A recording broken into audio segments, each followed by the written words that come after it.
નમસ્કાર દર્શક મિત્રો, અમારા વિશેષ કાર્યક્રમમાં હું હિતવી આપ સૌનું સ્વાગત કરું છું।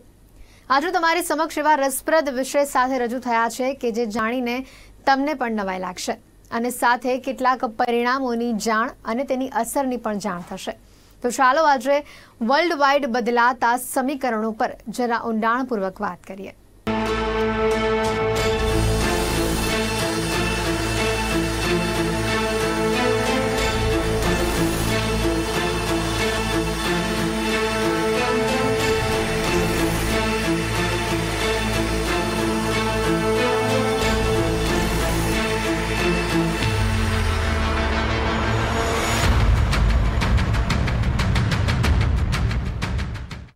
કોવિડની રસી પછી અત્યારે સૌથી વધુ જો કોઈ ચીજનો ઇંતજાર કરવામાં આવી રહ્યો હોય તો તે છે અમેરિકાના પ્રમુખની ચૂંટણીની।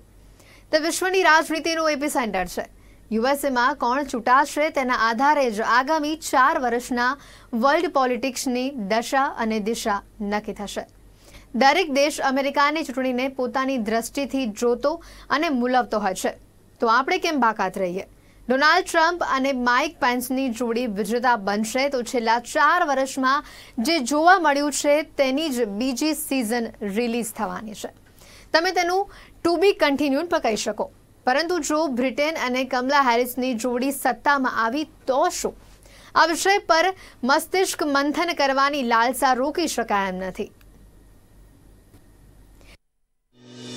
સૌપ્રથમ વાત અમેરિકામાં વસતા ભારતીય સમાજની। ડોનાલ્ડ ટ્રમ્પ અને જો બિડેન વચ્ચે અમેરિકન ભારતીયોને રીઝવવા માટે હોડ મચી છે। હાઉડી મોદી, નમસ્તે ટ્રમ્પ ઇવેન્ટ અને તેના વિઝ્યુઅલ્સનો ચૂંટણીમાં ઉપયોગ તેનો દ્રશ્ય શ્રાવ્ય પુરાવો છે। બિડેન પણ તેમના પ્રચારમાં ભારતીય મૂળના અમેરિકી નાગરિકોને આકર્ષી રહ્યા છે।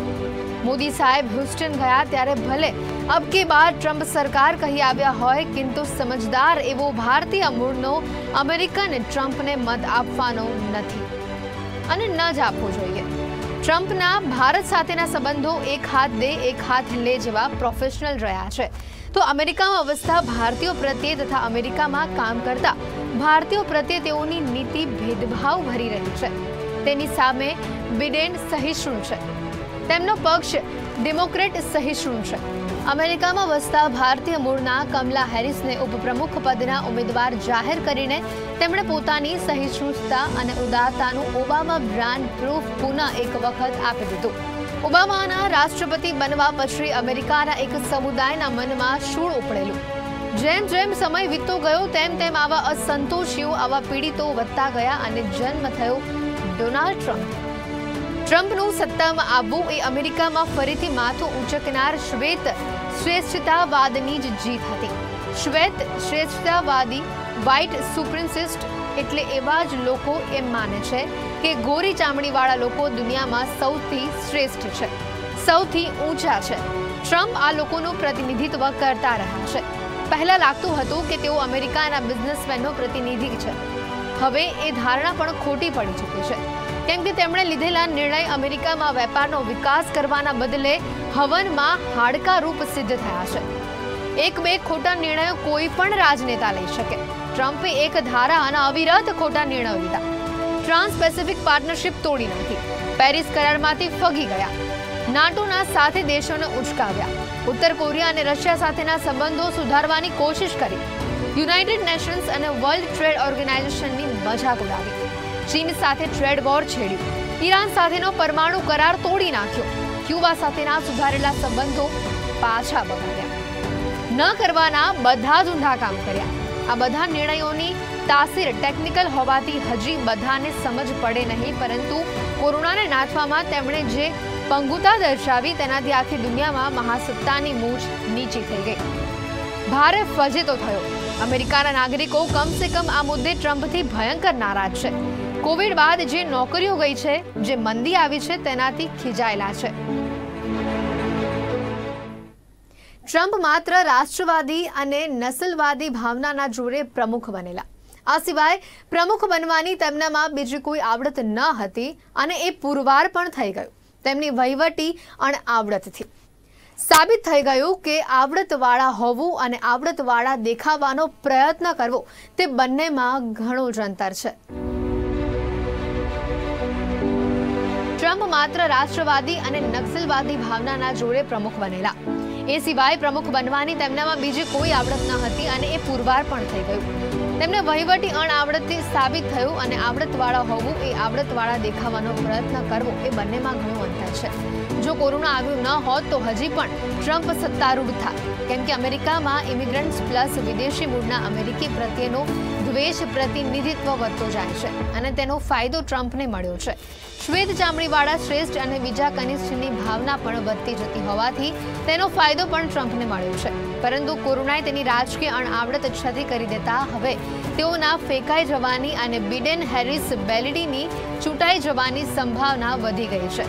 ડોનાલ્ડ ટ્રમ્પના તગલખી નિર્ણયો ભારતને પણ ક્યાંક એટલા જ નડ્યા છે. ભારત સાથે પણ ટ્રેડ વોર છેડીને દ્વિપક્ષીય સંબંધોનો અંત આણવાની ધમકી આપેલી H-1B વિઝાથી હાઇડ્રોક્લોરોક્વિન સુધી બધા મુદ્દે ટ્રમ્પે આપણું નાક દબાવવાનો પ્રયત્ન કર્યો છે. ભારત અને અમેરિકાના સંબંધો અગાઉ કરતા ઘણા મજબૂત છે. બદલાતા વૈશ્વિક પરિદ્રશ્યોમાં આપણે ટ્રમ્પના ખરાબ વ્યવહારવાળો ભૂતકાળ ભૂલીને આગળ વધવું રહ્યું. જો બિડેન અને કમલા હેરિસના શાસનમાં એ અવકાશ ઊભો થશે. હાલ બંને દેશો વચ્ચે $100 અબજ વ્યાપાર છે. માઇક્રોસોફ્ટ, ગૂગલ, વોલમાર્ટ, ઉબર અને એમેઝોન સહિત 600 અમેરિકન કંપનીઓ હાલ ભારતમાં કાર્યરત છે. એપલ નવા આઈફોન ભારતમાં ઉગાડવાની યોજના ઘડી રહ્યું છે. ભારતમાં અમેરિકાનું રોકાણ દિવસ રાત વધતું જઈ રહ્યું છે. पिछले 3-4 महीने से ये जो गलवान घाटी में जो चाइनीज ट्रूप्स ने जो इनकर्शन किया है और उसके बाद इंडिया के अंदर और इवन दुनिया के अंदर ये भी एक तरीके का एक माहौल बन रहा है और एक ऐसी सोच बन रही है कि चाइना अभी एट द मोमेंट दुनिया की सेकंड लार्जेस्ट इकोनॉमी है और लोग ऐसा सोचते हैं कि जब चाइना अगर नंबर 1 पे आ जाएगा तो उसकी जो गुंडागर्दी है पूरी दुनिया के लिए बहुत ही एक प्रॉब्लमेटिक बन जाएगी और छोटे जो कंट्रीज छोटे हैं इकोनॉमिकली स्ट्रांग नहीं है उसको वो खा सकता है. क्योंकि आप उनके अगर पिछले 2-5 साल से अगर आप उनके एक्शंस देखेंगे तो ये हुआ है कि बॉर्डर डिस्प्यूट हर कंट्री के साथ ऑलमोस्ट रहा है और जो छोटे कंट्री और प्रोटेस्ट नहीं कर पाते हैं या फाइट नहीं दे पा रहे हैं. बट ये चीज़ जो है जो उसके हिसाब से एक नया सा सब्जेक्ट एक नया सा डिबेट शुरू हो गया है कि वर्ल्ड इकोनॉमी के जो सुपर पावर आगे 10 साल 20 साल और 50 साल में कौन रहेंगे. तो इसके मामले में एक बहुत ही एक रिसर्च भी चल रही है और फोरकास्ट चल रहा है. देखिए अभी नंबर 1 पे यूनाइटेड स्टेट्स ऑफ अमेरिका है जिसकी इकोनॉमी अगर आप देखोगे $24 ट्रिलियन है. सेकंड नंबर पे आज चाइना है जिसकी इकोनॉमी आप देखोगे तो तकरीबन $15 ट्रिलियन है. और फिर थर्ड नंबर पे जापान है और इंडिया 5th नंबर पे है जीडीपी पॉइंट ऑफ व्यू. अगर हम पीपीपी देखिए मीन्स परचेसिंग पावर पैरिटी देखिए तो इंडिया नंबर 3rd पे है. फर्स्ट पे अभी भी यूएस है और सेकंड पे चाइना है. सो अगर आप 10 साल हम देखें यहाँ से 2030 10 साल में अगर देखोगे तो नंबर 1 पे अमेरिका ही रहेगा और चाइना सेकंड नंबर पे रहेगा और जो है हम हैं वो पीपी में तो 3rd नंबर रहेंगे ही लेकिन जीडीपी में शायद हम 3rd नंबर पे आ जाएंगे. और अगर हम 2050 की बात करें तो नंबर 1 पे चाइना रहेगा और पॉसिबली नंबर 2nd पे इंडिया रहेगा और देन यूएसए रहेगा. अगर आप ये शेयर देखिए जीडीपी का एट द मोमेंट अगर आप शेयर देखेंगे तो यूनाइटेड स्टेट्स ऑफ अमेरिका का 24% जितना है पूरे वर्ल्ड का शेयर जो है और चाइनीज़ का जो जीडीपी शेयर है पूरे वर्ल्ड का वो 15% है. जापान का 6% है और इंडिया का 3.3% जितना है. तो अगर आप एक अलायंस देखेंगे जो अभी है और इवन 10 साल के बाद या 20 साल के बाद या 30 साल के बाद एक चीज़ क्लियर है इंडिया अमेरिका और जापान ये तीनों कंट्री इकट्ठे रहने वाला है.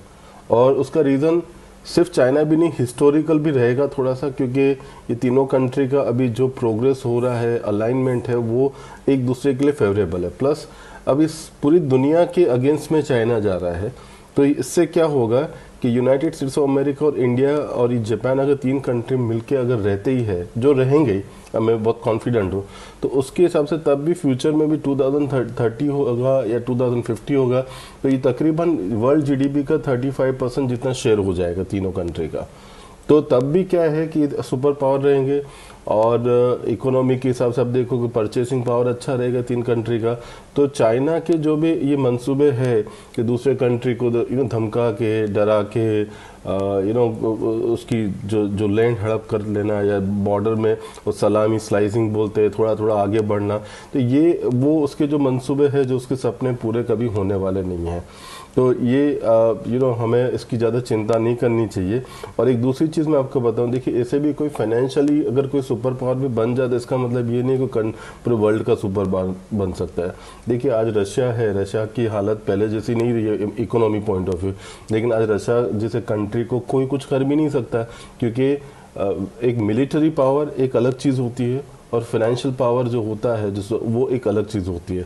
तो इंडिया जिस ढंग से स्टेप अप कर रहा है अपनी सिक्योरिटीज़ को लेके, और तो उससे क्या होता है कि जो फाइनेंशियली हम जो ग्रो करेंगे और ग्रो कर रहे हैं वो आगे चल के हमको बेनिफिट करेगा। इसके अलावा हम जो मिलिट्रीली भी जो ग्रो कर रहे हैं कि अच्छे वेपन्स बना रहे हैं, इंडिया में बना रहे हैं, बाहर से भी ले रहे हैं और पार्टनरशिप भी कर रहे हैं। तो इससे मुझे नहीं लगता कि गवर्नमेंट ऑफ इंडिया या इंडिया के लोगों को ज़्यादा टेंशन लेना चाहिए। ऐसे चाइना अगले 100 साल में भी कुछ नहीं कर पाएगा। और फाइनेंशियली भी हमारा जो प्रोजेक्शन है बहुत ही पॉजिटिव है। ये छोटे से कोरोना वायरस टाइप के हिकअप्स आते रहते हैं इकोनॉमी में कुछ ना कुछ हर 5-10 साल में, लेकिन उससे हमारी जो फाइनेंशियल ग्रोथ है मुझे लगता है थोड़ी स्लो होगी, लेकिन क्या हम हमारे डेस्टिनेशन पे तो पहुंच जाएंगे। अमेरिका માટે ભારત ઇમ્પોર્ટન્ટ હોવાના કારણો છે તે બીજા ક્રમે સૌથી વધુ વસ્તી ધરાવે છે। પીપીપી પર્ચેસિંગ પાવર પેરિટી આની દ્રષ્ટિએ જોવા જોઈએ તો દુનિયાની ત્રીજા નંબરની સૌથી મોટી અર્થવ્યવસ્થા છે। દુનિયામાં ચોથા ક્રમની સૌથી મજબૂત સેના ધરાવે છે। અમેરિકા ભારત બંનેને એકબીજાની જરૂર શા માટે છે તેનું ગણિત હવે આવે છે। 2050 માં ચીન $106 ટ્રિલિયન જીડીપી સાથે દુનિયાની નંબર 1 ઇકોનોમી બની જશે। 2030 માં ચીનની ઇકોનોમી વૈશ્વિક ઇકોનોમીના 20% હશે। અમેરિકા બીજા ક્રમે આવી જશે અને ભારત ત્રીજા। અત્યારે જાપાનની જીડીપી દુનિયામાં ત્રીજા ક્રમ પર સૌથી મોટી છે। તે 2050 સુધીમાં 7મા ક્રમ પર પહોંચી જશે અને એ સમયે ભારત, અમેરિકા અને જાપાન આ ત્રણેયની જીડીપી મળીને વૈશ્વિક જીડીપીના 35% થઈ જશે તેવી ચર્ચા છે। હવે સવાલ એ થાય છે કે આની અસર ક્યાં અને કેવી પડશે। ત્યારે જો ત્રણેય દેશો સાથે હશે તો ચીન ત્રણમાંથી એકેને પડકારવા સમર્થ રહેશે નહીં।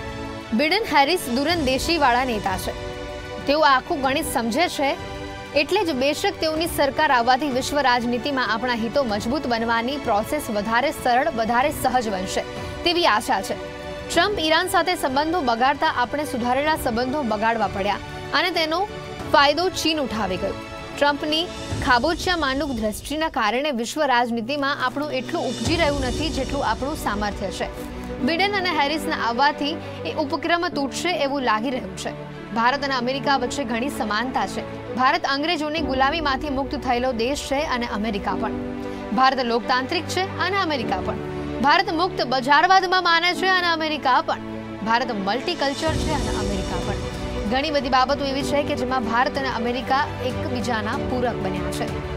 2050 માં ચીન $106 ટ્રિલિયન જીડીપી સાથે દુનિયાની નંબર 1 ઇકોનોમી બની જશે। 2030 માં ચીનની ઇકોનોમી વૈશ્વિક ઇકોનોમીના 20% હશે।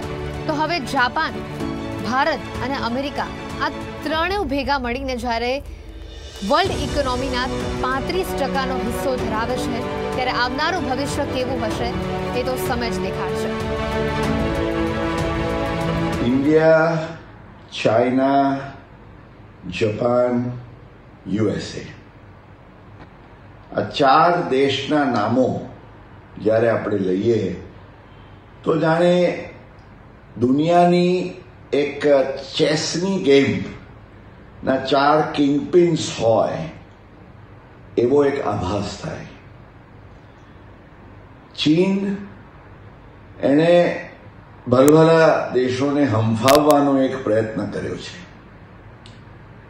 પરંતુ ચીનની જ્યારે દાનત આવે, એની નિષ્ઠાની વાત કરવાની વાત આવે ત્યારે અમેરિકા હોય, જાપાન હોય કે ભારત હોય, ત્રણેય દેશોને કડવા અનુભવો થયા છે અને માટે હવે કદાચ સમય એવો પાક્યો છે કે 3 વર્સિસ 1 કરવાનો વારો આવે. ચીનને જો હંફાવવું હોય આર્થિક દોડમાં તો આ ત્રણ દેશોએ સાથે રહેવું જ પડે. અમેરિકાએ પણ કડક નિર્ધાર કર્યો છે કે ચીનની અવરચંડાઈ અમે હવે ચલાવી લેવાના નથી.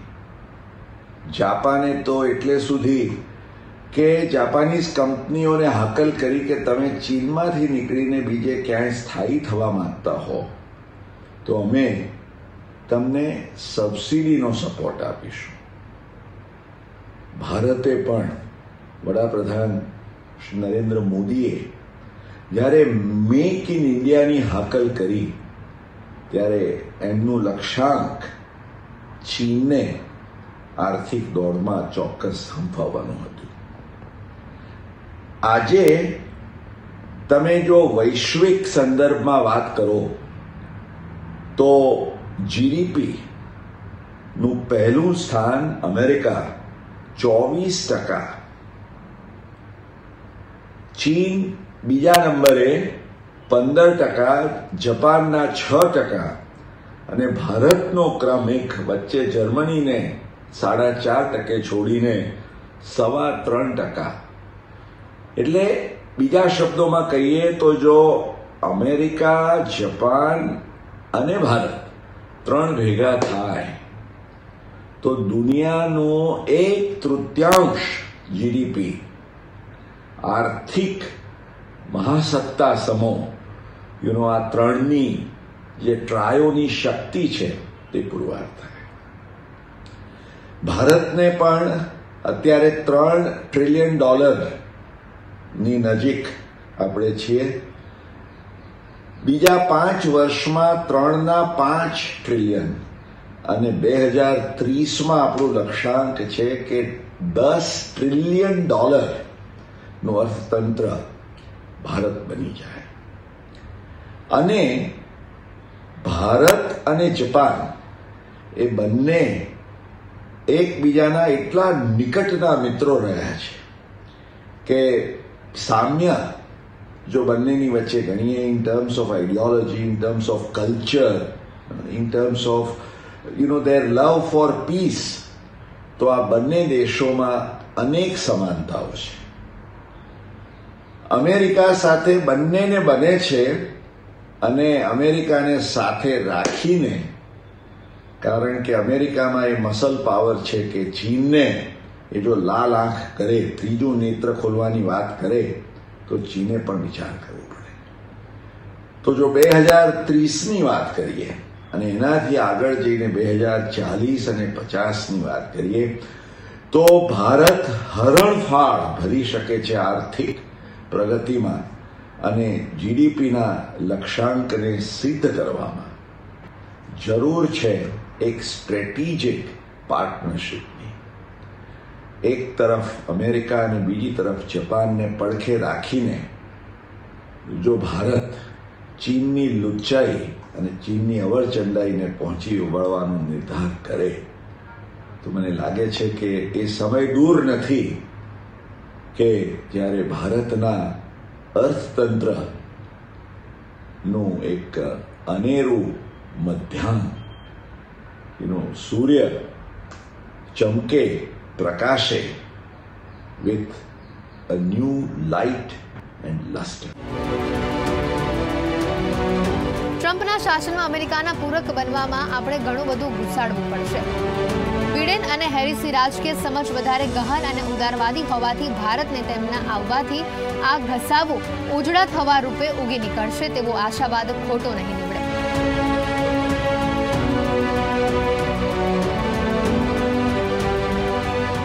તો આ હતી અમારી વિશેષ રજૂઆત. અત્યારે હાલ સમય થયો છે અહીંયા રજા લેવાનો. મને આપશો રજા. નમસ્કાર.